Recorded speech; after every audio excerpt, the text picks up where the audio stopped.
నా హైడ్రేషన్ కోసం I just trust one thing, ఫుల్గా వాటర్ ఉండే కంట్రీ డిలైట్ వల్ల పొలాచి కోకోనట్స్. సో ఇప్పుడే కంట్రీ డిలైట్ యాప్ డౌన్లోడ్ చేసుకొని ఆర్డర్ చేయండి. నమస్తే నాగేశ్వర్ గారు. పహల్గాం దాడికి ప్రతీకారంగా చేపట్టిన ఆపరేషన్ సింధూర్ విజయవంతమైంది. 100 మందికి పైగా ఉగ్రవాదులు హతమయ్యారు. చాలా ఉగ్రవాద స్థావరాలు కూడా శిథిలమయ్యాయి, ధ్వంసమయ్యాయి. సో భారతీయులంతా చాలా గర్వంగా చెప్పుకుంటూ ఉన్నారు. కానీ ఇక్కడ పాకిస్తాన్ రియాక్ట్ అవుతోంది సార్. నిన్న షహబాజ్ షరీఫ్ రియాక్ట్ అయ్యారు, పాకిస్తాన్ ప్రధానమంత్రి. ప్రతీకారం తీర్చుకుంటాం, భారత్ జరిపిన దాడులకు ఖచ్చితంగా ప్రతీకారం ఉంటుంది, భారత్ చేసిన తప్పునకు పర్యవసానాలు తప్పక ఉంటాయి అంటూ ఆ దేశ ప్రజలకు చెప్పారు. సో పాకిస్తాన్ రియాక్షన్ ఏ రకంగా ఉండవచ్చు సార్? అంటే డిఫెన్స్ ఎక్స్పర్ట్స్ మెజారిటీ భావించేది ఏదో రూపంలో పాకిస్తాన్ రియాక్ట్ అవుతుంది అని. కొద్దిమంది మాత్రమే బహుశా రియాక్ట్ కాకపోవచ్చు, ఇక్కడికి ఎండ్ చేయొచ్చు అనే అభిప్రాయం ఉన్నారు. అందులో డిఫరెంట్ అంచనాలు ఉన్నాయి. ముందుగా పాకిస్తాన్ తప్పనిసరిగా రిటాలియేట్ చేస్తుంది అనే దానికి అంచనా యొక్క కారణం ఏంటంటే, ఒక పాపులర్ లెజిటిమసీని కోల్పోతున్న సమయంలో ఈ దాడి జరిగిందండి. పాకిస్తాన్ ఆర్మీ అలాగే పాకిస్తాన్ ప్రభుత్వం కూడా పాపులర్ లెజిటిమసీ అంటే ప్రజల విశ్వాసాన్ని కోల్పోతున్న సమయంలో జరిగింది. రాజకీయ వ్యవస్థ విశ్వాసాన్ని కోల్పోవడం పాకిస్తాన్లో కొత్త కాదు, కానీ ఆర్మీ కూడా ప్రజల విశ్వాసాన్ని కోల్పోతుంది. ప్రజల విశ్వాసాన్ని రాజకీయ వ్యవస్థ కోల్పోతున్న ప్రతి సమయంలో కూడా పాక్ ప్రజలకు ఒక సేవియర్గా ఆర్మీ తనకు తానుగా ప్రజెంట్ చేసుకునేది. అంటే కరప్ట్ పొలిటికల్ లీడర్షిప్ను పక్కకు పడేసి ఆర్మీ ప్రత్యక్షంగా అధికారాన్ని చేపట్టేది. అందుకే ఆర్మీ రోల్ పాకిస్తాన్ సివిల్ సొసైటీలో చాలా కీలకం. కానీ ఇటీవల పరిణామాలు, ముఖ్యంగా ఇమ్రాన్ ఖాన్ వ్యవహారంలో ఆర్మీకి ఇమ్రాన్ ఖాన్కు మధ్య వచ్చిన డిఫరెన్సెస్, ఇమ్రాన్ ఖాన్ జైల్లో పెట్టడము, తర్వాత జరిగిన ఎన్నికల్లో 100 మంది ఇమ్రాన్ ఖాన్ పార్టీకి చెందిన వారు ఇండిపెండెంట్గా గెలవడము, ఇమ్రాన్ ఖాన్ మద్దతుదారులో ఆర్మీ కార్యాలయాలపై కూడా దాడులు చేయడము, ఇవన్నీ కూడా ఒక ఇండికేషన్ ఏంటంటే ఆర్మీ సివియర్ లెజిటిమసీ క్రైసిస్ని ఎదుర్కొంటోంది. అలాంటి పరిస్థితుల్లో ఆర్మీ కానీ రాజకీయ వ్యవస్థ కానీ భారత్ ఇంత పెద్ద ఎత్తున దాడి చేశాక కూడా రియాక్ట్ కాకపోతే ఇంకా సీరియస్ లెజిటిమసీ క్వశ్చన్ వస్తుంది. సో అంటే ఈ పాకిస్తాన్ ప్రజల్లో విశ్వాసాన్ని కోల్పోతారు, పాకిస్తాన్ ప్రజలే తిరగబడతారు. అందువల్ల ఆ భయం అక్కడున్న వ్యవస్థలకు ఉంటుంది. రెండవది భయం ఏముంటుంది అంటే, ఒకవేళ పాకిస్తాన్ కనుక రిటాలియేట్ చేయకపోతే ఇండియాకి ఇది న్యూ నార్మల్ అయ్యే అవకాశం ఉంటుంది కదా. అంటే ప్రతి సందర్భంలోనూ ఇంకా కొన్ని దాడులు చేయవచ్చు. ఇక పాకిస్తాన్ రియాక్షన్ లేదు అన్నప్పుడు సహజంగానే మన దేశం కూడా ఎంబోల్డన్ అవుతుంది. సో పాకిస్తాన్ నుంచి ఎలాంటి రియాక్షన్ లేదు కనుక సందర్భోచితంగా మళ్ళీ ఇలాంటి సందర్భాలు వచ్చినప్పుడల్లా అటాక్ చేసే అవకాశం ఉంటుంది. అందువల్ల ఇప్పుడు ఇజ్రాయెల్ వ్యవహారం చూస్తే మనకు అర్థమవుతుంది, చాలా ఫ్రీక్వెంట్గా పొరుగు దేశాల స్థావరాల పైన ఇజ్రాయెల్ అటాక్ చేస్తూ ఉంటుంది. అందువల్ల ఈ ప్రియంప్టివ్ యాక్షన్స్ ఇండియా పెంచవచ్చు అన్నది కూడా పాకిస్తాన్లో ఉండే అనుమానం. అందువల్ల ఏమాత్రమైన రియాక్షన్ లేకపోతే ఇండియాకు స్ట్రాటజిక్ అప్పర్ హ్యాండ్, వ్యూహాత్మకంగా పై చేయి వస్తుంది కనుక మరికొన్ని దాడులను ఎదుర్కోవాల్సి వస్తుంది అన్నది రెండవ డైమెన్షన్. అందువల్లైనా వాడు రియాక్ట్ కాక తప్పనిసరి పరిస్థితి. అంటే ఫ్యూచర్ డిటరెన్స్ అంటారు, అంటే భవిష్యత్తులో ఇండియా నుంచి దాడిని నిరోధించాలన్న లక్ష్యంతో కూడా పాకిస్తాన్ వారు రిటాలియేట్ కావచ్చు అనేది రెండవది. మూడవది ఆర్మీ నేతల ఈగో. ఇప్పుడు ఈ మొత్తం వ్యవహారాన్ని ప్రెసిపిటేట్ చేసింది అసీం మునీర్. అసీం మునీర్ ఏంటంటే తానొక సైన్యాధిపతి కాదు, తానొక మత ప్రవక్తలాగా వ్యవహరిస్తాడు. సో ఖురాన్ మొత్తాన్ని కంఠస్థం పట్టినటువంటి వాడు, అందుకే అతను ముల్లా మునీర్ అని కూడా అంటారు. సో పాకిస్తాన్లో అంటే మిలిటరీ ఫ్యామిలీ నేపథ్యం లేకుండా, ఎలీట్ నేపథ్యం లేకుండా ఆర్డినరీ పాకిస్తాన్ ఫ్యామిలీ బ్యాక్గ్రౌండ్తో వచ్చినవాడు. అందువల్ల అసీం మునీర్కు వ్యతిరేకంగా కూడా ఇతర జనరల్స్ రియాక్ట్ అవుతున్నారు. అంటే ఈ పహల్గాం దాడి తర్వాత కమాండర్ల మీటింగ్ పెడితే నీ వ్యక్తిగత తిక్కల వల్ల దేశమే ఇవాళ సవాల్లో పడింది అని. అందువల్ల అసీం ముని to save his own position, అంటే తాను ఆర్మీ చీఫ్గా తన పొజిషన్ తాను నిలబెట్టుకోవటానికి కూడా ఈ will be compel to act. ఎందుకంటే ఇది పొలిటికల్ యాక్షన్. ఇండియాలోమో మిలిటరీ యాక్షన్ ఇది ఆల్సో ఏ పొలిటికల్ యాక్షన్. అంటే ప్రధానమంత్రి ఫ్రీ హ్యాండ్ ఇచ్చాక ఈ దాడి జరిగింది. ఫ్రీ హ్యాండ్ ఇచ్చాక కూడా మీరు గమనించండి, ముందు ఫస్ట్ మీటింగ్లో ఫ్రీ హ్యాండ్ ఇచ్చారు, తర్వాత కూడా army chief, navy chief, air force chief, prime మినిస్టర్ని కలిసిన తర్వాత వరుసగా సమావేశాలు అయ్యాయి. కలిసిన తర్వాత ఈ అటాక్ జరిగింది. అంటే క్లియర్గా it was a political decision. Civilian establishment నాయకత్వంలో మిలిటరీ రియాక్ట్ అయింది. కానీ పాకిస్తాన్లో ఆర్మీదే పై చేయి కనుక పొలిటికల్ లీడర్షిప్కు ఆ రకమైన అధికారం ఏమీ ఉండదు అఫీషియల్గా ఏమన్నా అనఫీషియల్గా అయితే. అందువల్ల అసీం ముని తన పొజిషన్ను కాపాడుకోవటానికి కూడా తన పర్సనల్ ఈగోతో కూడా ఈ విధమైన రియాక్ట్ అయ్యే అవకాశం ఉంటుంది. నాలుగవది ఏంటంటే పాకిస్తాన్ ఆర్మీకి, పాకిస్తాన్ పొలిటికల్ లీడర్షిప్కు నిరంతరం యాంటీ ఇండియా సెంటిమెంట్ అవసరం. ఎందుకంటే వారు ప్రజల నుంచి వేరుపడ్డారు, ప్రజల మద్దతు లేదు కనుక ప్రజలను ఏదో రూపంలో భారత వ్యతిరేకతను రెచ్చగొట్టి పబ్బం గడుపుకోవాలి. మీకు ఈ 4 కారణాల రీత్యా పాకిస్తాన్ వాడు రియాక్ట్ కావచ్చు అనేది ఒక మెజారిటీ డిఫెన్స్ ఎక్స్పర్ట్స్ అంచనా. దాదాపు నేను అంతర్జాతీయ మీడియాలో వచ్చినటువంటి అనేక డిఫెన్స్ ఎక్స్పర్ట్స్ ఎనాలిసిస్ చదివాను. సో మెజారిటీ ఎక్స్పర్ట్స్ చెప్పేది in some form or other Pakistan will retaliate. అంటే భారీగా కాకపోయినా పాకిస్తాన్ విల్ రిటాలియేట్. బహుశా ఇండియన్ మిలిటరీ టార్గెట్లను అంచనా వేసుకొని రియాక్ట్ అవుతుంది. ఈలోగా line of control already reaction మొదలుపెట్టింది. ఈవెన్ 15 మంది పౌరులను, భారత పౌరులకు కూడా అంతం చేసింది పాకిస్తాన్ సైన్యం. సో ఆ ఎల్ఓసిలో ఇలాగే కంటిన్యూ చేస్తూ కూడా ఏదో ఒక విజిబుల్ స్ట్రైక్, ఎందుకంటే ఇండియా జరిపింది చాలా విజిబుల్ స్ట్రైక్ కనుక ఆ విజిబుల్ స్ట్రైక్ ఏదైనా ఆర్మీ అసెట్ పైన చెయ్యవచ్చు అనేది అంచనా. సివిలియన్ అసెట్స్ పైన ఇమీడియట్గా రాకపోయినా ఆర్మీ అసెట్ పైన చేయవచ్చు అని ఇదొక పాసిబుల్ ఎక్స్ప్లెనేషన్. ఇక కొద్దిమంది ఎక్స్పర్ట్స్ ఏమో బహుశా పాకిస్తాన్ రియాక్షన్ మ్యూటెడ్గానే ఉండవచ్చు అని, దానికి మద్దతుగా పాక్ డిఫెన్స్ మినిస్టర్ అంటున్న మాటలు కూడా ఉదరిస్తున్నాడు. డిఫెన్స్ మినిస్టర్ కొన్ని గంటల్లోనే స్టాండ్ మార్చుకుని ముందేమో చాలా గంభీరంగా రిటైర్డ్ బీట్ అన్నాడు, తర్వాత భారతదేశం కనుక ఇంకా ఉద్రిక్తతలు పెంచకపోతే మీకు కాపేస్తామని. ఎందుకంటే పాకిస్తాన్ సీరియస్గా రిటాలియేట్ కాదు, అసలు రిటాలియేట్ చెయ్యకపోవచ్చు అనే ఎక్స్పర్ట్స్ వాదన ఏంటంటే, మొదటిది పాక్ ఉన్న ఎకనామిక్ క్రైసిస్ వల్ల. సో ఇది ఒక సైకిల్ స్పైరల్ ఆఫ్ అటాక్స్ కనుకపోతే, spiral of attacks and counter attacks పోతే పాకిస్తాన్ ఎకానమీ తట్టుకోగలుగుతుంది. ఇప్పుడు ఎందుకంటే పాకిస్తాన్ రిటాలియేట్ చేసింది అనుకోండి, అనివార్యంగా భారతదేశం కూడా రిటాలియేట్ చేస్తుంది. ఎందుకంటే ఇండియా పైన కూడా ప్రెషర్ ఉంటుంది. అది ఇప్పుడు మనం 9 మిలిటరీ టార్గెట్స్ని అటాక్ చేసాం. ఏదైనా చిన్నగా మన మిలిటరీ అసెట్ పైన దాడి చేశామని చెప్పుకోవటానికి చేసి అక్కడ ఏమీ జరగకపోతే వేరే విషయం, కానీ సిగ్నిఫికెంట్ డ్యామేజ్ కనుక ఇండియాకు జరిగితే, ఇండియన్ ఇంట్రెస్ట్లకు జరిగితే భారత ఆర్మీ, భారత ప్రభుత్వం కూడా ఊరుకునే అవకాశమే లేదు. అందువల్ల ఇండియా అటాక్ చేస్తుంది. ఇండియా అటాక్ చేసిన మళ్ళీ పాకిస్తాన్ ఏం చేస్తుంది? అందువల్ల ఈ సైకిల్ ఆఫ్ వయలెన్స్కు సిద్ధపడితేనే పాకిస్తాన్ రియాక్ట్ కావాలి. ఎందుకంటే భారతదేశానికి ఏమో ఒక కారణం ఉన్నది, ఇంకో ఇక్కడ తీవ్రవాదులు ఉన్నారు, ఈ తీవ్రవాదులకు మీరు ట్రైన్ చేస్తున్నారు, ఫండ్ చేస్తున్నారు, మేము ఎక్కడా మిలిటరీ అటాక్ చేయడం లేదు అంటూ మనం నాన్ ఎస్కలేటరీ దాడులు చేసాం. అంటే ఉద్రిక్తతలు పెంచకుండా దాడి చేస్తాం, స్పష్టంగా టెర్రరిస్ట్ ఇన్ఫ్రాస్ట్రక్చర్ని దాడి చేస్తాం. ఎక్కడ సివిలియన్ కానీ మిలిటరీ ఇన్ఫ్రాస్ట్రక్చర్ని ముట్టుకోలేదు. ఆ విషయాన్ని మీడియా బ్రీఫింగ్లో మన సైన్యం ప్రతినిధులు ప్రత్యేకంగా అండర్లైన్ చేసి కూడా చెప్పారు. కానీ పాకిస్తాన్ ఎవరిపైన దాడి చేయాలి? ఇండియాలో ఏమీ పాక్లో తీవ్రవాదం సృష్టిస్తున్న వాళ్ళు లేరు.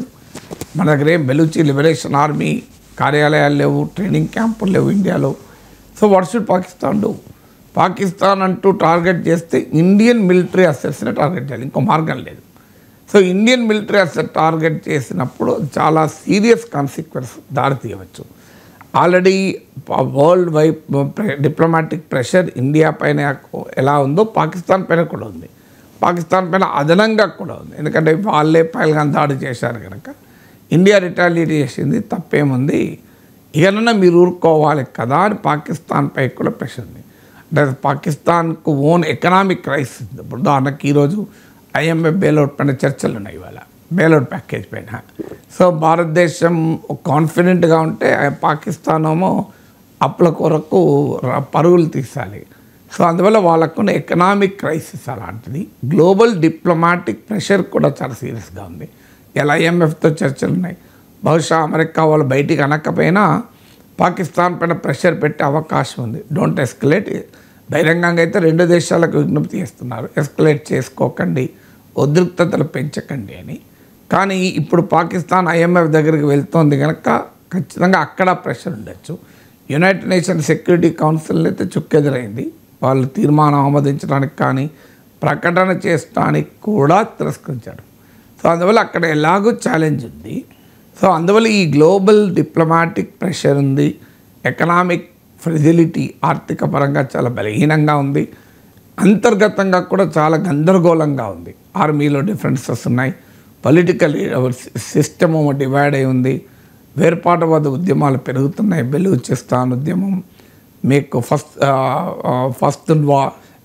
ఫస్తూనిస్తాన్ అని, ఫస్తూన్లందరూ కలిపి ఒక దేశం కావాలని, ఇలా పంజాబ్ సింధుల మధ్య రివర్ డిస్ప్యూట్స్, వాటర్ డిస్ప్యూట్స్ పెరుగుతున్నాయి. ఈ టైంలో ఇంకా ఇవన్నీ ఎక్సాకర్బేట్ అవుతాయి, అంటే పెరుగుతాయి. ఉదాహరణకి ఇండియా పాకిస్తాన్ల మధ్య దాడులు ప్రతిదాడులు పెరిగితే ఇదే సందర్భం అనుకుని బెలుచ్ వాళ్ళు కూడా ఎక్కువ అటాక్ చేస్తారు. ఎందుకంటే మొన్ననే జాఫర్ ఎక్స్ప్రెస్ పైన దాడి చేశారు. సో అందువల్ల ఈ కారణాల రీత్యా పాకిస్తాన్ ఫేస్ సేవింగ్ కోసమే LOC పైన కాల్పులు జరుపుతుంది, గందరగోళం చేస్తుంది తప్ప ఇంకా ఇంతకన్నా సీరియస్గా ఎస్కలేట్ చేయకపోవచ్చు. సో అనేటువంటి అభిప్రాయం కూడా ఉంది. సో అందువల్ల పాకిస్తాన్ ఎలా చేస్తుంది అనేది మనం స్పెక్యులేట్ చేయలేము. అందుకే ప్రిడిక్ట్ చేయడం కన్నా రీజన్స్ ఏమై ఉంటాయి, ఒకవేళ చేయడానికి ఉండే ఫ్యాక్టర్స్ ఏంటి, చేయకుండా ఉండటానికి ఉన్న ఫ్యాక్టర్స్ ఏంటి అనేది చెప్పాను. మెజారిటీ ఎక్స్పర్ట్స్ మాత్రం ఏదో రూపంలో Pak army, Pak political leadership తన పాపులర్ లెజిటిమసీని కాపాడుకోవటానికి ఏదో రూపంలో దాడి చేయవచ్చు అని. లేదు దాడి చేయదలుచుకోకపోతే మాత్రం ఏం చేస్తారు అంటే ప్రాక్సీ వార్ అయితే ఇంటెన్సిఫై చేస్తారు. అంటే ఇలా చొరబాటుదారులను పెంచి తీవ్రవాదం లోపలికి పంపించి లో ఇంటెన్సిటీ కాన్ఫ్లిక్ట్ అంటారు, లో ఇంటెన్సిటీ వార్ఫేర్ నడుపుతారు. అంటే భారీగా అటాక్స్ ఉండి ప్రపంచమంతా గుర్తించి ఖండించేలా ఉండదు. ఇప్పుడు పహల్గాము, పుల్వామామో అలాంటివి. కానీ అక్కడ ఇక్కడ కుత్పారాలో, ఇక్కడ అక్కడ మీకు రజౌరీలో, పూంచ్లో, జమ్మూ డివిజన్లోని పూంచ్ అండ్ రజౌరీ సెక్టార్స్లో కాల్పులు జరిపారు LOC దగ్గర. ఇలా నిరంతరం అంటే ఇండియన్ ఆర్మీకి కాన్స్టెంట్ ఎడెక్గా పాకిస్తాన్ తయారు కావచ్చు. అంటే ఒకవైపేమో ఇన్ఫిల్ట్రేషన్ పెంచడం, మరోవైపేమో బార్డర్ పైన నిరంతరం లో ఇంటెన్సిటీ బ్యాటిల్ జరపడము, ఇదొక పద్ధతి. ఎందుకంటే దేశాన్ని ఇబ్బంది పెట్టడానికి అలాంటి పనులు పాకిస్తాన్ కంటిన్యూ చేయవచ్చు. చూడాలి ఏ రకంగా రియాక్ట్ అవుతుంది అని. ఇవాళ అఖిలపక్ష భేటీ కూడా జరగబోతోంది కదా సార్. మనం సర్జికల్ స్ట్రైక్స్ చూసాము, బాలాకోట్ స్ట్రైక్ చూసాము, కానీ అప్పుడు విపక్షాలు కొన్ని ఆరోపణలు చేశాయి. అసలు దాడులు జరిగాయా అని కూడా కొంతమంది క్వశ్చన్ చేసిన పరిస్థితి. కానీ ఇప్పుడు ఈ పహల్గామ్ దాడి తర్వాత, ఆపరేషన్ సింధూర్ తర్వాత విపక్షాలన్నీ కూడా ప్రభుత్వానికి సపోర్ట్ చేస్తూ ఉన్నాయి. ప్రభుత్వం ఎటువంటి నిర్ణయం తీసుకున్నా దాన్ని స్వాగతిస్తాం, దాన్ని సమర్థిస్తామని చెబుతూ ఉన్నారు. అప్పుడు క్వశ్చన్ చేశారు, ఇప్పుడు క్వశ్చన్ చేయడం లేదు, ఎటువంటి ప్రశ్నలు లేవు. ఎందుకు మార్పు? అంటే ఒకటి అప్పుడైనా ఇప్పుడైనా క్వశ్చన్ చేయడం కరెక్ట్ కాదు. నేను ఆ రోజు కూడా సర్జికల్ స్ట్రైక్ జరిగినప్పుడు, బాలాకోట్ స్ట్రైక్ జరిగినప్పుడు కూడా హోల్ హార్టెడ్గా ప్రభుత్వ నిర్ణయాన్ని సమర్థించాను. నాలాంటి వాడు ఎప్పుడు కూడా క్వశ్చన్ చేయలేదు. ఎందుకంటే మళ్ళీ నేను చెప్పేది అంటే దేశ విదేశాంగ విధానము, దేశ రక్షణ, దేశ భద్రత, భారతదేశ ప్రతిష్ట ఇవన్నీ రాజకీయాలకు అతీతమైన సబ్జెక్ట్స్. ఇవి వెరీ సీరియస్ సబ్జెక్ట్స్. ఈవెన్ నేను మీడియా ఇంటర్వ్యూలో కూడా మీలాంటి యాంకర్స్ ప్రొవోకింగ్గా అడిగినప్పుడల్లా ఇదే చెప్తున్నాను. వ్యూస్ కొరకు 10 మంది ఎక్కువ మంది చూస్తారనో, పనికిమాల థంబ్నెయిల్స్ పెట్టో క్వశ్చన్స్ ప్రొవోక్ చేస్తూ అడిగితే this is not the debate, I will participate అని చెప్తున్నా చాలా క్లియర్గా. మా టీవీ ఛానల్ అందరికీ అదే చెప్తున్నా. దీన్ని కూడా మీరు ఒక లోకల్ పాలిటిక్స్ స్థాయికి దిగజారిస్తే I'm not going to be party. అంటే నేను మన దగ్గర అనడం లేదు, జనరల్గా బయట నన్ను అడిగితే అదే చెప్తున్నా. ఎందుకంటే this is a serious subject. దేశ భద్రత, దేశ విదేశాంగ విధానం, పనికిమాల రాజకీయ కొట్లాట కాదు ఇది. This is beyond politics. Nation వేరు, విత్ ఇన్ ద నేషన్ వేరు. ఇప్పుడు దేశంలో భద్రతాపరమైన లోపాలు ఉన్నాయా, ఇంటెలిజెన్స్ వైఫల్యాలు ఉన్నాయా, ప్రభుత్వం ఇంకా ఇది చేస్తే బాగుంది అడగచ్చు, తప్పలేదు. ఇక్కడ మన ప్రధానమంత్రి మనం తప్పనిసరిగా అడుగుతాను. మన ప్రధానమంత్రి ఎలక్టెడ్ ప్రైమ్ మినిస్టర్. పాకిస్తాన్ లాగా కాదు కదా మనది స్వేచ్ఛ స్వాతంత్రాలు ఉన్న దేశం అనే మన పాకిస్తాన్ కాదు. So Pakistan is not for ideal for us. మనం ఆర్మీని కూడా ఫస్ట్లో అడుగుతాం. అది ఆర్మీని కూడా ఏదన్నా పొరపాటు జరిగితే, మానవ ఉల్లంఘన జరిగితే ప్రశ్నిస్తారు మన దగ్గర. That is the greatness of India. Pakistan ఆదర్శం కాదు కదా ఈ విషయంలో. సో అందువల్ల మన లీడర్స్ను మనం అడగడం వేరు. కానీ when it comes to international situation, all Indians are equal. అందరము భారతీయులమే, ఇందులో శశబిషలకు అవసరం లేదు. జై హింద్ అని భారత జాతీయ పతాకానికి సల్యూట్ కొట్టేటప్పుడు నా కులమేది, నా మతమేది, నా ప్రాంతమేది, నా రాజకీయ పార్టీ ఏది అని చూడకూడదు కూడా. జై హింద్ అని సల్యూట్ కొట్టేటప్పుడు మనం అందరము భారతీయులమే, దాంట్లో ఏమి ఇంకా డిస్ప్యూట్ లేదు. అక్కడ నరేంద్ర మోడీ ప్రధానమంత్రిగా ఉండవచ్చు. నరేంద్ర మోడీ ప్రధానమంత్రిగా ఉండడము ఇష్టం లేని రాజకీయ భావాలు ఉన్న వాళ్ళు కూడా దేశ ప్రధానిగా నరేంద్ర మోడీ నాయకత్వంలోనే పోరాడాలి, లేదా ప్రతిపక్ష నాయకుల నాయకత్వంలో పోరాడడం కదా. ఇలా పాకిస్తాన్ పైన చర్య తీసుకోవాలన్న డిసిషన్ ఎవరు తీసుకున్నారు? ఇండియన్ ప్రైమ్ మినిస్టర్ తీసుకున్నాడు. So is our prime minister, we should be proud of our prime minister. దీన్ని రాజకీయాలతో ముడిపెట్టకూడదు. అందువల్ల ఈసారి ఇలాంటి అంటే క్రెడిబిలిటీ ఆఫ్ ఆర్మీ యాక్షన్, అంటే గవర్నమెంట్ ఇన్యాక్షన్ క్వశ్చన్ చేయొచ్చు. ప్రభుత్వము చర్య తీసుకోకపోవడాన్ని, ప్రభుత్వ చర్యల్లో ఉండే లోపాలను, ప్రభుత్వ చర్యల్లో ఉండేటువంటి ఇన్అడిక్వసీస్ చాలినంతగా చర్య తీసుకోవడం ఎప్పుడైనా అడగచ్చు. కానీ ఒక శత్రు దేశం పైన భారతదేశ చర్యల్ని మనం అనుమానాస్పదంగా చూడకూడదు. పాకిస్తాన్కు ఎజెండా ఇవ్వకూడదు. వి షుడ్ నాట్ పాకిస్తాన్కు లాభం అయ్యే పనులు మనం ఎప్పుడు చేయకూడదు. సో అక్కడ డిస్ప్యూట్ ఏమీ లేదు. కానీ సర్జికల్ స్ట్రైక్స్ విషయంలో ఎందుకు జరిగింది అంటే, సర్జికల్ స్ట్రైక్స్ లాంటివి వాస్తవంగా చాలామంది డిఫెన్స్ ఎక్స్పర్ట్స్ జరిగేది. అది రెగ్యులర్ ప్రక్రియ. ఎల్ఓసి దాటి మన వాళ్ళు పోతూ ఉంటారు. ఈవెన్ టెర్రరిస్ట్ ఇన్ఫ్రాస్ట్రక్చర్ ఏంది, పాకిస్తాన్ ఆర్మీ అవుట్ పోస్టులను కూడా ధ్వంసం చేసే సందర్భాలు ఉన్నాయి. 2011లో 2013లో కూడా జరిగాయి. 2016లో సర్జికల్ స్ట్రైక్ జరిగాయి. అందువల్ల ఎల్ఓసి దాటి అటాక్ చేయడం అనేది సాధారణంగా జరిగే ప్రక్రియ ఆర్మీల మధ్య. ఇది గతంలో అనేక సార్లు జరిగాయి. అఫీషియల్గా చెయ్యరు, ఎందుకంటే అఫీషియల్ ఇండియన్ పొజిషన్ ఎల్ఓసి దాటద్దని. ఇది గవర్నమెంట్లో ఎవరున్నా ఇదే పొజిషన్. ఈవెన్ కార్గిల్ వార్ సమయంలో కూడా వాజ్పేయి ఇచ్చిన ఆదేశం ఏంటంటే సరిహద్దు దాటకూడదు, ఎల్ఓసి దాటకూడదు, సరిహద్దు కూడా కాదు, ఎల్ఓసి దాటకూడదు, ఎల్ఓసిని రెస్పెక్ట్ చేద్దాం. సో అది లైన్ ఆఫ్ కంట్రోల్ కదా. రెండు దేశాల ఆర్మీ, రెండు దేశాలు అంగీకరించిన కంట్రోల్, లైన్ ఆఫ్ కంట్రోల్, సరిహద్దు కాదు అది. కానీ ఎల్ఓసి దాటకూడదని కార్గిల్ వారప్పుడు కూడా దేశంలోకి చొరబడిన వారి పైననే కొట్టాం తప్ప దాటలేదు. అంటే అప్పటి వరకు ఉన్న విధానం ఏంటి అంటే, ఎల్ఓసి దాటి అనేక సందర్భాల్లో యాక్షన్ తీసుకున్న చరిత్ర ఉంది. ఈవెన్ పాకిస్తాన్ ఆర్మీ అవుట్ పోస్టులను కూడా ధ్వంసం చేసే చరిత్ర ఉంది. టెర్రర్ ఇన్ఫ్రాస్ట్రక్చర్ కాదు, కానీ అది మనం ఎప్పుడూ బయటికి చెప్పలేదు, అఫీషియల్గా మనం ప్రకటించలేదు. ఎందుకంటే డిప్లొమాటిక్ ఎంబరాస్మెంట్ ఉండకూడదు అని. ఎందుకంటే అది అధికారికంగా మనము చేసినామని చెప్పలేదు, అనధికారికంగా చేసాము. కానీ 2016 యూరి అటాక్ తర్వాత నరేంద్ర మోడీ జరిపిన సర్జికల్ స్ట్రైక్స్లో ఒక పారాడిమ్ షిఫ్ట్ ఏంటంటే, సర్జికల్ స్ట్రైక్ జరపడమే కాదు, దాన్ని పొలిటికల్ వెపన్గా వాడడం మొదలుపెట్టారు. చూడండి, మోడీ నాయకత్వంలో మాత్రమే చేయగలిగారు, గతంలో ఎప్పుడూ చేయలేకపోయారు అని. గతంలో ఎప్పుడూ చేయలేకపోవడం అనేది నిజం కాదని డిఫెన్స్ ఎక్స్పర్ట్స్ వాదన. చాలామంది డిఫెన్స్ మిలిటరీ ఎక్స్పర్ట్స్ గతంలో చాలాసార్లు జరిగాయని. సో అందువల్ల సర్జికల్ స్ట్రైక్స్ పైన క్వశ్చన్స్ వచ్చాయి. రెండవది బాలాకోట్ స్ట్రైక్స్. బాలాకోట్ స్ట్రైక్స్ వాస్తవంగా సర్జికల్ స్ట్రైక్స్ ఏమో పాక్ ఆక్యుపైడ్ కాశ్మీర్లో జరిగాయి, మన భూభాగంలో గతంలో కూడా జరిగాయి. బాలాకోట్ స్ట్రైక్స్ లాంటివి మాత్రం 1971 బంగ్లా లిబరేషన్ వార్ తర్వాత జరగలే. అంతవరకు నిజం. 71 నుంచి 2019 వరకు, అంటే మీకు ఒక 48 ఇయర్స్ వరకు కూడా ఇండియా ఏనాడు కూడా డీప్ ఇన్సైడ్ పాకిస్తాన్ వెళ్ళి అటాక్ చేయలే.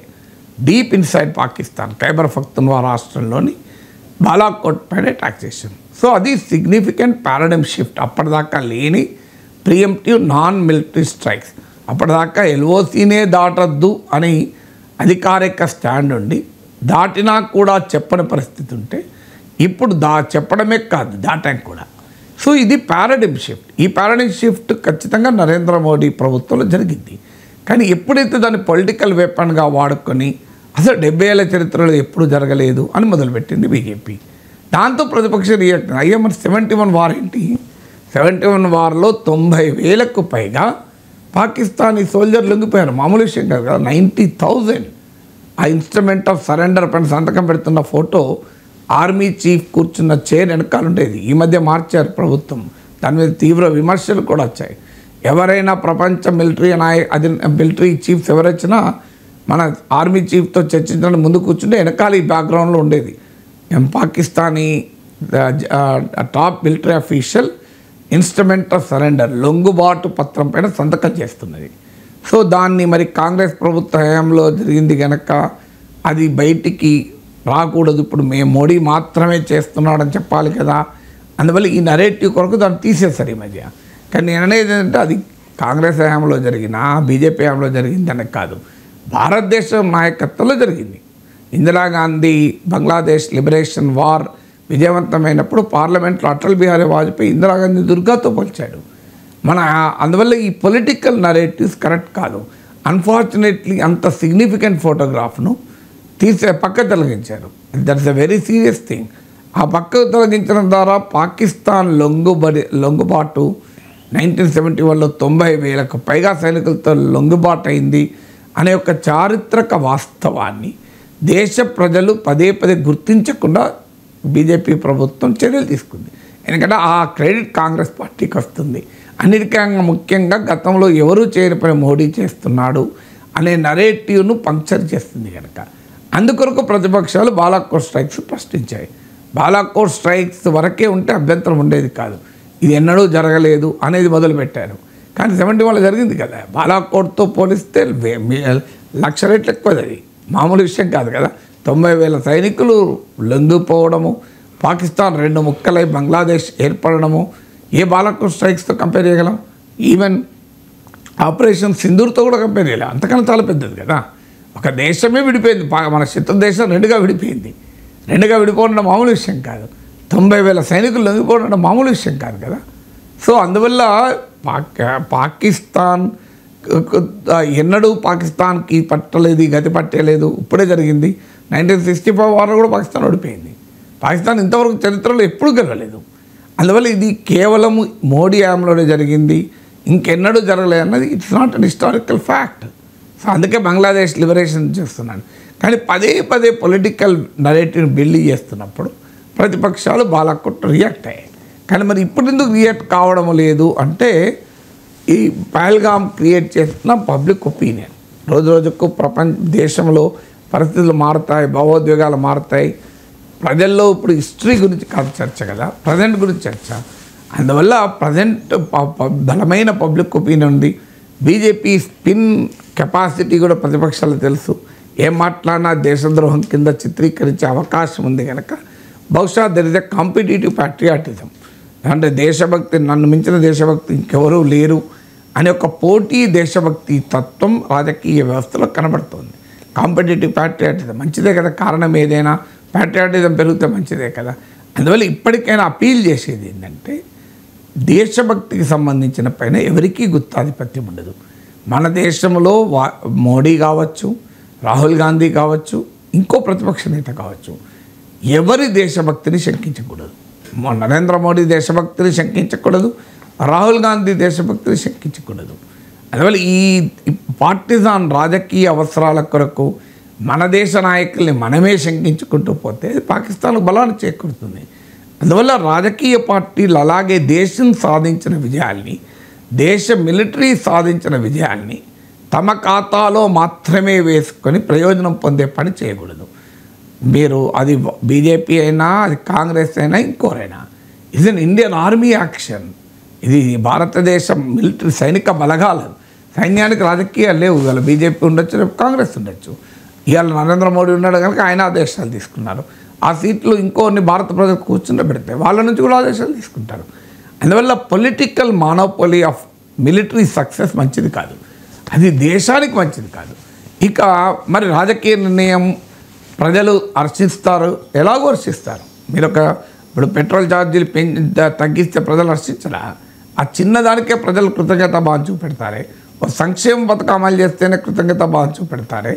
అలాంటి దేశ భద్రత విషయంలో ఒక మహత్తరమైన చర్య ఏ ప్రభుత్వమైనా తీసుకుంటే రాజకీయ ప్రయోజనం పొందకుండా ఉంటుందా? పొందడం కూడా నేరమేం కాదు నేను అనేది. కానీ రాజకీయ ప్రయోజనం రాజకీయ గుత్తాధిపత్యం కొరకు ప్రయత్నం ఉండదు. అనివార్యంగా ప్రజలు అప్రిషియేట్ చేస్తారు. ప్రజలు దానికి పొలిటికల్గా రివార్డ్ చేస్తే చేయనియండి, తప్పేం లేదు. మనం ఆపలేం. ప్రజాస్వామ్యంలో ఒక ఎకనామిక్ పాలసీ ప్రభుత్వం తీసుకుంటే దానికి ప్రజలు సంతోషపడితే అనుకూలంగా తీర్పు చెప్తారు. అలాగే డిఫెన్స్ అండ్ మిలిటరీ పాలసీకి కూడా ప్రజలు అనుకూలంగా తీర్పితే మనమేమో ఆపడానికి వారివి ఖచ్చితంగా అధికారంలో ఉన్న వారికి ఆ ప్రయోజనం పొందవచ్చు. కానీ పొందడం కొరకు చేసే ప్రయత్నాలు మంచిది కాదు. అందులో ప్రతిపక్షాలు నిందించడం మంచిది కాదు. ప్రజలు స్వచ్ఛందంగా చూడండి, మోడీ ఇంత అద్భుతంగా తీర్పు చెప్పాడు, 9 టెర్రరిస్ట్ క్యాంపులను ధ్వంసం చేశాడు అని ప్రజలు కనుక రేపు సానుకూలంగా తీర్పు చెప్పారు అనుకోండి, మనం ఎవరు అడగడానికి? చెప్పనీయండి, తప్పేముంది. ఇప్పుడు ధరలు తగ్గిస్తే ప్రజలు సానుకూలంగా తీర్పు చెప్పారా? సంక్షేమ పథకాలు అమలు చేస్తే తీర్పు చెప్పరా? హామీలు ఇస్తే అనుకూలంగా తీర్పు చెప్పడం లేదు. ఇది కూడా అంతే. అందువల్ల by very nature of the actions వల్ల ప్రజలు పొలిటికల్గా అనుకూలంగా తీర్పు చెప్తే తప్పు పట్టకూడదు కూడా. ఎందుకంటే అది డెమోక్రసీ యొక్క క్యారెక్టర్ కదా. ఒక ఎకనామిక్ పాలసీ లాగానే డిఫెన్స్ పాలసీ, అది ప్రైమ్ మినిస్టర్ నరేంద్ర మోడీ పాలసీకి ప్రజలు జేజేలు పలికితే మనమే ఆపడానికి. ఖచ్చితంగా that BJP government deserves it. వాళ్ళు చేసే చర్యల వల్ల కనుక వాళ్ళ రాజకీయ ప్రయోజనం ప్రజలు ఇస్తే దే డిజర్వ్ ఇట్. వాళ్ళు రానియండి ప్రయోజనం, దాంట్లో మన అభ్యంతరం చెప్పకూడదు. ఇప్పుడు 71 వార్ తర్వాత కాంగ్రెస్ పార్టీ రాజకీయ ప్రయోజనం పొందలేదా? సో రాజకీయ ప్రయోజనం పొందింది కదా. ఎమర్జెన్సీ విధించినందుకు రాజకీయ నష్టం కూడా పొందింది కదా. అంటే ప్రభుత్వాల చర్యలు, ప్రభుత్వాల తప్పులు ప్రజలు తీర్పులు చెప్తూనే ఉంటారు. దాన్ని ఎవరో మనం ఆపేది. 71 వార్ తర్వాత కాంగ్రెస్ భారీ విజయాన్ని సాధించింది. సో అందువల్ల ఇప్పుడు కూడా నరేంద్ర మోడీ ప్రభుత్వము 9 తీవ్రవాద స్థావరాలు ధ్వంసం చేసినందుకు రేపు అక్టోబర్లో జరిగే బీహార్ ఎన్నికల్లో బీజేపీ లాభం పొందనియండి. దానికి నేను అభ్యంతరం చెప్పడం లేదు. అభ్యంతరం దేనికి అంటే దాన్ని రాజకీయపరమైన వివాదాస్పద అంశం చేసి గుత్తాధిపత్యాన్ని పొందాలి అని చూసి దేశ మిలిటరీ సాధించిన విజయాల్ని తమ ఖాతాలో వేసుకుని తమ ప్రత్యర్థుల్ని ఏకాకి చేసి గతంలో భారతదేశం సాధించిన చారిత్రక విజయాలు, అవి కూడా ఆర్మీ విజయాలే కదా. 71లో కూడా ఆర్మీ విజయమే. మరి దాన్ని చిన్నచూపు చేయడం, తగ్గించడం కూడా పద్ధతి కాదు కదా. ఆ పొలిటికల్ ధోరణి వ్యతిరేకించాలి తప్ప పొలిటికల్ ప్రయోజనం ప్రజలు ఇస్తే వ్యతిరేకించాల్సిన అవసరం లేదు ప్రజాస్వామ్యంలో. ఈ ఆపరేషన్ సింధూర్ తర్వాత భారత్ పాకిస్తాన్లకు ప్రపంచ దేశాలు సంయమనం పాటించండి అని చెప్పి పిలుపునిస్తూ ఉన్నాయి సార్. ఉగ్రవాదాన్ని వ్యతిరేకిస్తామని చైనా చెప్తోంది. ఉద్రిక్తతలు త్వరగా చల్లారాలి, ఇరు దేశాలు కూడా సంయమనం పాటించాలి అని చెప్పి ట్రంప్ కూడా పిలుపునిచ్చారు. భారత్ పాక్ల మధ్య యుద్ధాన్ని ప్రపంచం తట్టుకోలేదు అని చెప్పి ఐక్యరాజ్య సమితి కూడా కామెంట్ చేసింది. చర్చలకే మొగ్గు చూపాలన్న Russia, UAE, Japan and UK. So ఇరు దేశాలకు సూచిస్తూ ఉన్నాయి ప్రపంచ దేశాలు సంయమనం పాటించండి, అణ్వస్త్ర యుద్ధం దాకా వెళితే అది ప్రపంచానికి ముప్పు కాబట్టి ఇద్దరు కూడా రెండు దేశాలు కూడా సంయమనం పాటించండి అని చెప్పి. ఈ తరుణంలో సంయమనం పాటించాల్సింది ఎవరు సార్, భారత పాక? సంయమనం పాటించాం కనుకనే మిలిటరీ టార్గెట్స్ని అటాక్ చేయలే కదా. సంయమనం పాటించాం కనుకనే సివిలియన్ ఇన్ఫ్రాస్ట్రక్చర్కు ఏ రకమైన నష్టము జరగలే కదా. సంయమనం పాటించాం కనుకనే పాకిస్తాన్ పౌరులు ఎవరు చావలేదు కదా, తీవ్రవాదులే చచ్చారు కదా. వాళ్ళు మనం పౌరులుగా చూడలేదు, తీవ్రవాదులుగానే చూస్తున్నాం కదా. అందువల్ల ఇండియా సంయమనం పాటించింది. పాటించకపోతే ఇంతదాకా జరగదు కదా. సంయమనం ఇక పాటించాల్సింది పాకిస్తాన్, మనం కాదు.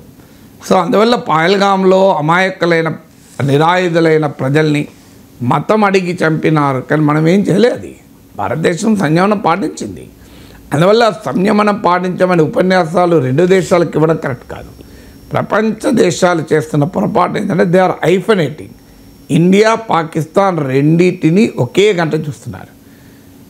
రెండు ఒకటి కాదు. ఒకరేమో విక్టిమ్, ఇంకోరేమో అగ్రెసర్. ఒకరేమో బాధిత దేశం, ఇంకొకరేమో దాడి చేస్తున్న దేశం, నిందిత దేశం. బాధితురాలు నిందితురాల్ని ఒకే రకమైన స్థాయిలో చూడడం కరెక్ట్ కాదు. అయితే ఎవరైనా అడగచ్చు, మరి రష్యా ఉక్రెయిన్ వారప్పుడు ఇండియా కూడా అదే స్థాయిని తీసుకుంది కదా, అటు రష్యా వైపు లేదు, ఇటు ఉక్రెయిన్ వైపు లేదు, అండ్ ఈ న్యూట్రల్ స్టాండ్ తీసుకుంది కదా, మరి ప్రపంచం న్యూట్రల్ స్టాండ్ తీసుకుంటే తప్పేంటి మీ విషయంలో? ఇండియా చేసిన పని అదే కదా అని అడగచ్చు. కానీ అక్కడికి ఇక్కడికి ఒక తేడా ఉంది, మౌలికమైన తేడా ఉంది. రష్యా దాడి చేసడానికి ఒక రీజన్ ఉంది. అంటే ఉక్రెయిన్ నాటోలో చేరి నాటో బలగాల్ని రష్యా పొలిమేరలాగా రప్పిస్తుంటే తన దేశ భద్రతకు ప్రమాదం కలుగుతుంది కనుక ప్రొవకేషన్ ఉక్రెయిన్ వైపు ఉంది అని ఆరోపిస్తూ రష్యా యుద్ధం చేసింది. ఉక్రెయిన్ వాదన ఏంటంటే మా దేశ భద్రతకు కోసం మేము ఏ నిర్ణయమైనా తీసుకుంటాం, ఏ మిలిటరీ కూటములైనా ఉంటాం, కానీ రష్యా ఏకపక్షంగా మాపై దాడి చేస్తుంది అన్నది ఉక్రెయిన్ వాదన. ఈ 2 వాదనలు ఉన్నాయి. ఇక్కడ ఇక్కడ 2 వాదనలు లేవు. ఇండియా ఏమీ చేయడం లేదు. పాకిస్తానే పహల్గామ్లో దాడి చేసింది, యూరిలో దాడి చేసింది, పుల్వామాలో దాడి చేసింది, పఠాన్కోట్లో దాడి చేసింది, హైదరాబాద్లో గోకుల్ చాట్లో లుంబిని పార్క్లో దాడి చేసింది, కోయంబత్తూరులో దాడి చేసింది, బెంగళూరు ఐటీ సిటీలో దాడి చేసింది, అక్షర్ధామ్ టెంపుల్ పైన దాడి చేసింది, అమర్నాథ్ యాత్ర పైన దాడి చేసింది, జమ్మూ కాశ్మీర్లో అయితే నిరంతరం దాడులు చేస్తుంది. సో ఇవన్నీ పాకిస్తాన్ చేస్తుంది, ఇండియా ఎప్పుడు చేయలే. సో అందువల్ల దీనికి ఉక్రెయిన్ పరిస్థితికి మనం పోల్చకూడదు. సో ఈ దాడులు చేసినప్పుడు మేము రియాక్ట్ అవుతున్నాం. అందువల్ల సంయమనం పాటించమని చెప్పడంలో 2 దేశాలని ఒకే రకంగా చూడడంలో అంటే ఈ పరిస్థితులకు 2 దేశాలు కారణం అనే భావన వస్తుంది. 2 దేశాలు కారణం కాదు, ఈ పరిస్థితికి పాకిస్తాన్ మాత్రమే కారణము. అందువల్ల పాకిస్తాన్ను నిందించండి మీరు. ఇండియా అంటే ఏమున్నది? మనం ఆల్రెడీ సంయమనం పాటించాం కనుక ఇన్ని ఘటనలు జరుగుతున్నాయి కూడా. ఇంకెంత సంయమనం పాటించాలి అంటే నిరంతర రక్తపాతం మేము కోరుకుంటున్నామని పాకిస్తాన్ నాయకులు we wants blood shed by 1000 cuts అంటూ, మేము నిరంతరం ఇండియా షెడ్ బ్లీడ్ అంటూ బహిరంగంగానే తీవ్రవాదాన్ని మేము ప్రోత్సహించాం నిజమే అని చెప్తుంటే ఇండియా ఏం చేయాలి? సంయమనం పాటించాలా? మరి అమెరికా సంయమనం పాటించింది. వరల్డ్ ట్రేడ్ సెంటర్పై దాడి జరిగితే, వరల్డ్ ట్రేడ్ సెంటర్పై దాడి జరిగితే 100,000 కిలోమీటర్ల దూరంలో ఉన్న టార్గెట్లు ఎందుకు అటాక్ చేసింది? సంయమనం పాటించాలి కదా.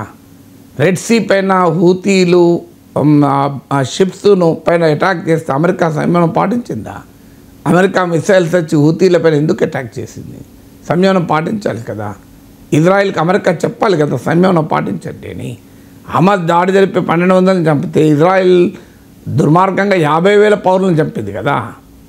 సో హమాస్ 1200 జరిపితే తీవ్రవాద చర్య అయితే 50,000 మందిని ఇజ్రాయిల్ చంపితే తీవ్రవాద చర్య కాదా అది? మరి అమెరికాకి వెస్ట్కి డబుల్ స్టాండర్డ్స్ ఏంటివి అని అడుగుతున్నాం మనం. మీరు అమెరికా కానీ యూకే కానీ వెస్టర్న్ కంట్రీస్కు ఇది ద్వంద్వ ప్రమాణాలు కాదా? మీరు ఎక్కడైనా మీరు అమెరికా వచ్చి పాకిస్తాన్ లోపలికి వచ్చి బిన్ లాడెన్ ఎందుకు చంపింది? ఆఫ్ఘనిస్తాన్ పైన ఎందుకు యుద్ధం చేసింది? చెప్పాలి కదా ఆన్సరు. అంటే మీకు ఇండియాకు సంయమనం పాటించడం, మీరెందుకు సంయమనం పాటించలేదు? మీరు సంయమనం పాటించి వరల్డ్ ట్రేడ్ సెంటర్పై దాడి జరిగిన ఊరుకొని ఉంటుంది కామ్గా. అప్పుడు మీకు ఇండియాకు ప్రీచ్ చేసే అవకాశం ఉంది కదా. అందుకే మన ఫారిన్ మినిస్టర్ అన్నాడు, we don't need teachers, we need partners అన్నాడు. మా నీతులు చెప్పేటోళ్ళు కాదు, వాళ్ళు ఆ నీతులు ఆచరించకుండా చెప్పేవారు ఇంక అసలే వద్దు అన్నాడు. నీతులు చెప్పేవారే వద్దు, ఆచరించే నీతులు చెప్పేవారు ఇంక అసలే వద్దు అన్నాడు. We don't want preachers who do not practice what they preach. ఇది మన ఫారిన్ మినిస్టర్ చెప్పింది, ఇండియా చెప్పింది కరెక్ట్ అది. సో అందువల్ల సంయమనం అనేది అర్థం లేదు. ఇక రెండోది డైలాగ్, చర్చ జరపండి. చర్చలు తక్కువసార్లు జరిపావా ఇప్పటికీ? పర్వేజ్ ముషర్రఫ్ లాంటి ఒక ఆర్మీ జనరల్తో అటల్ బిహారీ వాజ్పేయి లాంటి విఘ్నులు, ఒక గొప్ప పార్లమెంటేరియను, అలాంటి ఒక పెద్ద నాయకుడు కదా, అలాంటి నాయకుడు చర్చ జరిపారు. వాజ్పేయి పర్సనాలిటీకి పర్వేజ్ ముషర్రఫ్ పర్సనాలిటీకి ఏంటికి నక్కకు నాలోకానికి ఉన్న తేడా కదా. అలాంటి అటల్ బిహారీ వాజ్పేయి భారతదేశ ప్రధానిగా the most respected political leader of India, ఒక army general who has blood in his hands, చేతుల నిండా రక్తం ఉన్నవాడితో కరచాలనం చేశాడు కదా ఆగ్రాలో. ఇంతకన్నా ఇంకా డైలాగ్ ఏముంటుంది? నరేంద్ర మోడీ ప్రైమ్ మినిస్టర్ అయినప్పుడు ఆల్ సార్క్ లీడర్లను ఇన్వైట్ చేశాడు. పాకిస్తాన్ ప్రైమ్ మినిస్టర్ని కూడా ఇన్వైట్ చేశారు కదా. నవాజ్ షరీఫ్ ఇంటికి వెళ్ళి ఆయన మాతృమూర్తికి మీకు పాదాభివందనం చేసి ఆయన మనవరాలు పెళ్ళికి అటెండ్ వచ్చాడు కదా మోడీ. ఇంతకన్నా డైలాగ్ ఇంకేం చేస్తారండి? ఇంతకన్నా ఇంత మంచితనం చూపెట్టిన తర్వాత కూడా పాకిస్తాన్ దుర్మార్గం ఉన్మాదం చేస్తుంటే మరి ఎవరితో మాట్లాడాలి, ఏమని మాట్లాడాలి? అయినా డైలాగ్ ఎవరితో డైలాగ్? అసీం మునీర్తో డైలాగా, హఫీజ్ సయీద్తో డైలాగా, షహబాజ్ షరీఫ్తో డైలాగా, మసూద్ అజర్తో డైలాగా? పాకిస్తాన్లో ఎవడు పాలిస్తున్నాడు? ఎవరితో చర్చ జరపాలి? పాకిస్తాన్లో చర్చలు జరపాలి కరెక్ట్, ఎవరితో? సో షహబాజ్ షరీఫ్తో జరుపుదామంటే ప్రజలు ఎన్నుకున్న ప్రైమ్ మినిస్టర్ కాదు. ప్రజలు ఇమ్రాన్ ఖాన్ మద్దతుదారులకు 100 మందికి ఎంపీ సీట్లు ఇస్తే వీళ్ళకి అంతకన్నా తక్కువ ఇచ్చారు. సో వీళ్ళు ఎవరితో చర్చ జరపాలి? పోనీ షహబాజ్ షరీఫ్ ఏదో తప్పో ఒప్పో ఎలక్షన్స్ అని జరిగాయి, ఆయనతో మాట్లాడదామంటే ఆయన చేతిలో పవర్ లేదు. ఆయన మళ్ళీ అసీం మునీర్కు ఫోన్ చేయాలి, వీళ్ళు అడుగుతున్నారు ఏం చేద్దామని. మరి అసీం మునీర్తో చర్చ జరుపుదామని ఆయన ఎంతకాలం ఉంటాడో తెలియదు, ఆయనను ఏ మిలిటరీ తిరుగుబాటులో లేపడెత్తారో తెలియదు. మనం చూడలేదు ఎంతమందిని పాకిస్తాన్ లేపేశారు ఇప్పటికీ. షహబాజ్ షరీఫ్ను ఆర్మీ ఎప్పుడు లేపేస్తుందో తెలియదు. మరి షహబాజ్ షరీఫ్తో చర్చ జరుపుదామంటే ఎన్ని రోజులు అధికారంలో ఉంటాడో తెలియదు, ఆర్మీకి తిక్కలేస్తే లేపడేస్తారు. సో పాకిస్తాన్లో ఎవరితో జరపాలి? ఎవరు అసీం మునీర్ ఉన్నా, షహబాజ్ షరీఫ్ ఉన్నా, ఇంకెవడు అధికారంలో ఉన్నా, హఫీజ్ సయీద్, మసూద్ అజర్ అయితే రాజ్యం నడుస్తుంది. మరి వాళ్ళతో చర్చ జరపాలా? Dialogue is ready, we are ready for dialogue. కానీ డైలాగ్ ఎవరితో జరపాలనే సమస్య కదా. పోనీ డైలాగ్ జరుపుతాం, డైలాగ్ జరిగితే ఆగుతుందా? కుక్కదొక్క వంకర కదా. సో డైలాగ్ జరిపితే ప్రపంచంలో ఎవరైనా హామీ ఇవ్వగలుగుతారా? మేము చర్చ జరుపుతానికి సిద్ధం, చర్చలు జరుపుతాం కరెక్టే. చర్చలకు పాకిస్తాన్ వింటుందా? పాకిస్తాన్ ఉనికి అస్తిత్వమే నరనరాన భారత వ్యతిరేకత ఆధారంగా. అలాంటి దేశము, అక్కడ నాయకత్వము, ఆర్మీ, పొలిటికల్ లీడర్షిప్ భారత వ్యతిరేకతతో బతుకుతోంది. ఏమని చర్చ జరపాలి? ఎక్కడ చర్చ జరపాలి? ఎందుకని చర్చ జరపాలి? చర్చలు జరపాల్సింది ఇప్పటికి కూడా ఎవరమైనా. ఇండియా ఇది రెడీ, ఇవాళ కాకపోతే రేపైనా చర్చలు జరుపుతారు. ఇప్పుడు చైనాతో చర్చ జరపలే, గాల్వాన్లో జరిగింది. ఒక ఏడాది 2 ఏళ్ళు అసలు నథింగ్ డూయింగ్ అన్నారు. So anti China, boycott China మామూలు భావోద్వేగం కాదు. తర్వాత ఏమైంది? సో భారత విదేశాంగ మంత్రి చర్చలు జరిపారు. ఐ థింక్ చైనా కూడా వెళ్ళినట్టున్నాడు ఫారెన్ మినిస్టర్. సో మళ్ళీ చైనాతో గాల్వాన్లో అగ్రిమెంట్ కుదిరింది కదా. చర్చలు ఈవెన్ ఇంత దాడులు జరుగుతున్న సమయంలో కూడా director general of military operations of India and Pakistan మాట్లాడుకున్నారు లైన్ ఆఫ్ కంట్రోల్ వచ్చి. అందువల్ల ఒక సబ్స్టాన్షియల్ రిజల్ట్ వైపు అవకాశం ఉంటే India is always ready for dialogue. కానీ డైలాగ్ గురించి చెప్తున్న వారు ఈ డైలాగ్ విజయవంతం కావడానికి పరిస్థితులు ఇప్పుడు ఉన్నాయా అనేది కదా. ఒకవైపునో can dialogue and terror go together, ఇది క్వశ్చన్ కదా. అయినను చర్చలు జరపాలి, ఆ సందర్భం వచ్చినప్పుడు జరుపుతారు. ఇప్పుడు కాదు సందర్భం. ఇప్పుడు 27 మంది భారతీయులు ప్రాణాలు కోల్పోయిన టైంలో చర్చలకు భారత ప్రజాభిప్రాయం అంగీకరిస్తుందా? సో దానికి కాన్ఫిడెన్స్ మెజర్స్ ఏమైనా పాకిస్తాన్ తీసుకుంటే, క్రెడిబుల్ మెజర్ తీసుకుంటే, గాయపడిన భారత హృదయానికి కాస్తంత స్వాంతన కల్పిస్తే ఏమైనా చర్చలకు అవకాశం ఉంటుంది. అందువల్ల ప్రపంచం చెప్పాల్సింది ఇండియాకు కాదు చర్చ జరపడానికి, పాకిస్తాన్కు చెప్పాలి. అరే పిచ్చోడా, నువ్వు చేసిన దుర్మార్గము, ఇకనన్నా రిగ్రెట్ తెలిపి ఒక కాన్ఫిడెన్స్ బిల్డింగ్, భారత ప్రజలకు విశ్వాసం కల్పించే పనులు చేసినప్పుడు అప్పుడు భారతదేశం చర్చలకు ముందుకు వస్తుందని పాకిస్తాన్కు చెప్పాలి. అది వదిలేసి ఇండియాను పాకిస్తాన్ ఐఫనైట్ చేసి సంయమనం పాటించండి, చర్చ జరపండి ఉపన్యాసాలు ఇస్తే లాభం. Right sir, thank you so much sir.